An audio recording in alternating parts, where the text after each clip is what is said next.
Sagittarius, Sun and Rising. Welcome to your October 2024 Astro Update. It's Raina here. So, as a Sun in Sagittarius, I'm especially interested in this particular forecast. So, I have Taurus rising. So, if you're listening for your sun sign, then definitely find out if you don't know what your rising sign is, because that is very important for the natal chart and those transits. Some people wonder, like, should I listen for my sun or my rising? I would say both, but the rising sign I feel is more important, and I think most astrologers would back me up on that. Okay, so definitely find out what that is. That's based on your time of birth. So October is still eclipse season. We do have an eclipse in Libra, and Libra is a friendly angle to Sagittarius. It's called a sextile. It's 60 degrees apart, and it is cooperative. It's a cooperative angle. So what that means is that it's like it's not challenging us. It's like making things happen. With the sextile, you do have to put in some effort compared to a trine, which is like it's like basically falling in your lap. But the sextile, you might have to work to accomplish whatever this may mean for you, but you know, it still is something that is easy to manifest. Okay, so on the 2nd, we do have that solar eclipse at 10 degrees of Libra, and this is falling in the 11th house of hopes and wishes for Sagittarius. It's also the house of gains. So solar eclipse here, I think if I were to differentiate between a lunar eclipse, I would say that the lunar eclipse could be a time when you have that financial breakthrough where things like the harvest time, maybe you've been working hard on something and it finally starts to manifest. With the solar eclipse, I feel like it is opening up new doorways, new pathways for you to be able to increase your profit. Okay. And the other area that this can really take root in is your long range goals. So there was an astrologer who has passed away who spoke about 40 wishes on the new moon in the 11th house. And, you know, I think I might try that. Even though this is not the same as a typical new moon, the solar eclipse is supposed to be like a powerful new moon. But eclipses, unlike regular new moons and full moons, are more like our date with destiny. And this one actually will be in conjunction with the South Node. So even though this is a like a new type of energy, there is the past that is connected to it. So I think the word that comes into my mind is transcendence. So I think that maybe what is occurring right now is that we're letting go of old patterns so that we can shift into something new. And so there are endings perhaps associated with this. So an example would be for this house is that it's also the house of friendships and also groups that you may belong to. Well, let's just take friendships. You may be in a phase, Sag, where you're really starting to change internally and maybe even externally, that there are things in your life that are shifting, and the people that you are surrounded by don't align with you anymore. And you may feel this sense of like, yeah, but who am I going to hang out with or whatever? And new people could emerge that become your social network. But at the same time, the old may be done away with. So keep these themes in mind. The second is the time when the eclipse is exact, but even throughout October and even in September, October and beyond, but September also could be a time when you experience whatever this means for you in particular. On the 9th, our ruler Jupiter goes retrograde at 21 degrees of Gemini. This falls in the opposite house of us, which is the 7th house of committed partnership. So Jupiter retrograde, this is very interesting because I wouldn't be surprised if there is some tie-in to that solar eclipse. Now, Jupiter is considered the great benefic, so even in retrograde, you might receive blessings. These blessings may be in the form of something that you didn't take advantage of when it was first offered to you, or maybe it never was really offered, but it was on the table.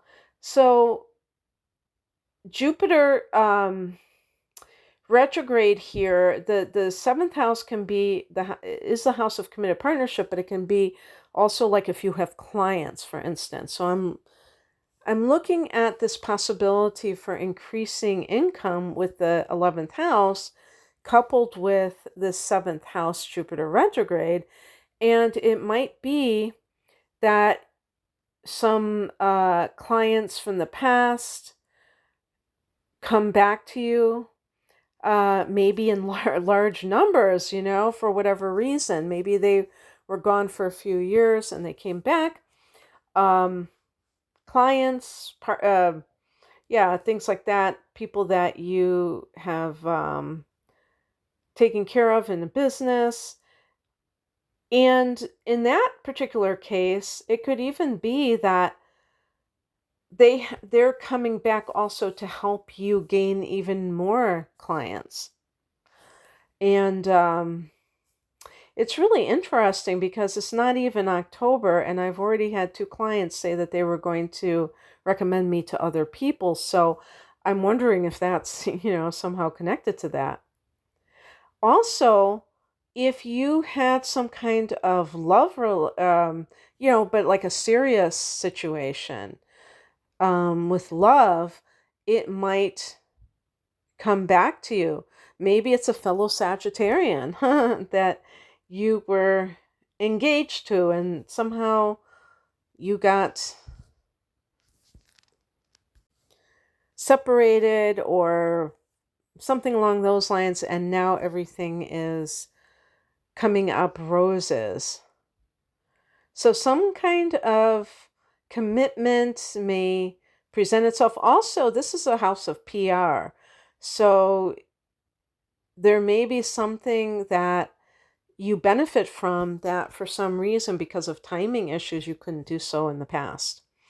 On the 11th, Pluto goes direct at 29 degrees of Capricorn. This is in Sagittarius' 2nd house of earned income. So Pluto has gone back here in recent, when did it go back? I was going to say in recent months, but it wasn't, I don't remember exactly what month it went back into Capricorn. I think it was fairly recently.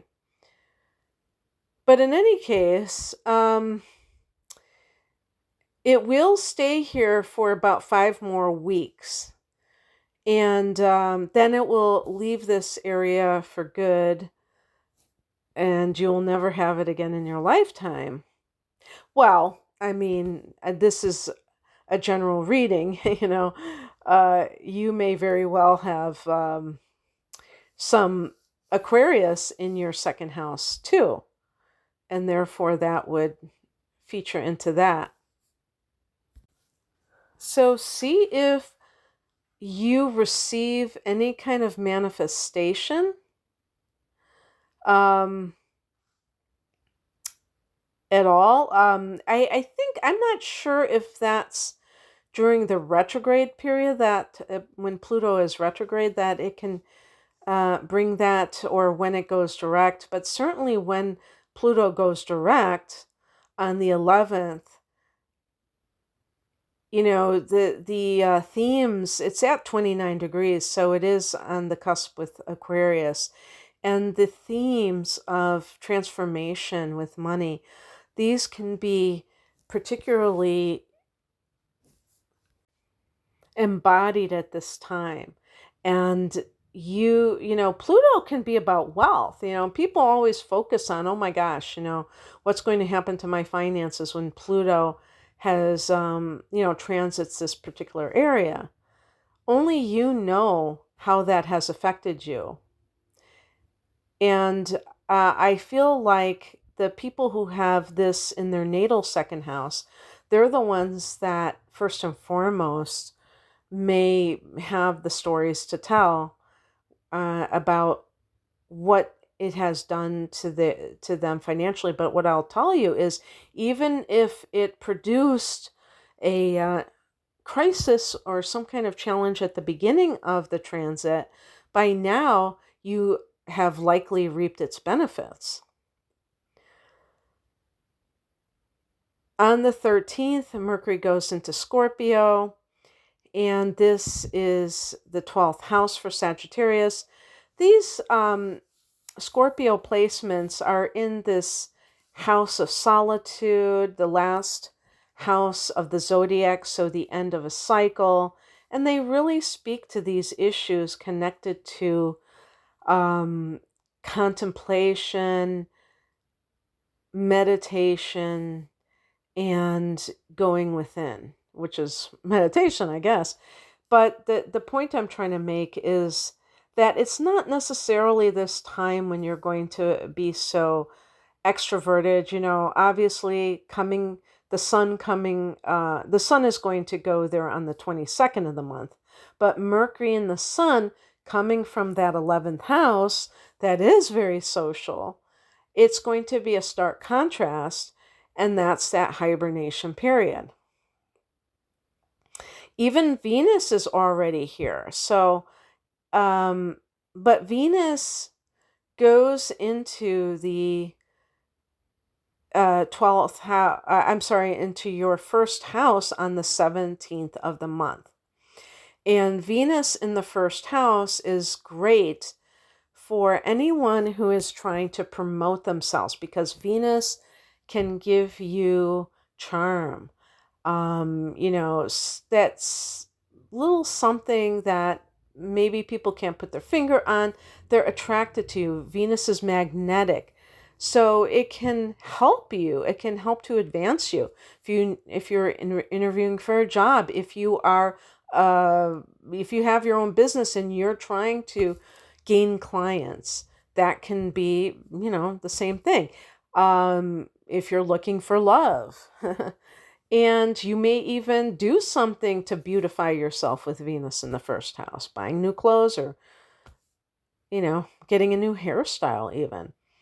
On the same day, we have a full moon at 24 degrees of Aries. This falls in the 5th house of Sagittarius. So this is that time of this is the house of love, and a full moon can bring this to a culmination. So if you've been flirting with someone, or even dating them, and then it turns into true love. This is a great time for somebody to conceive a child. Full moons are times of fertility. This in the 5th house is conceiving children, but conceiving creative children in the form of creative projects. This is a very good creative period for you, or, transit for you. And maybe you're finishing some kind of creative project. And like I said, on the 22nd, the sun goes into Scorpio. And that's when you maybe start to feel like you need to rest more, and not just physically, but Mercury is here, so resting your thoughts, maybe not being as, I know how I am, because I have Mercury in Sag too, just always wanting to share ideas and things like that. But sometimes you need to just like meditate big time. So, yeah, that's what I have for you, Sag. I hope that you're looking forward to October. If you would like a private reading, I have all kinds of readings, including special package deals. You can find out more information at the link below. Thank you for listening. Bye.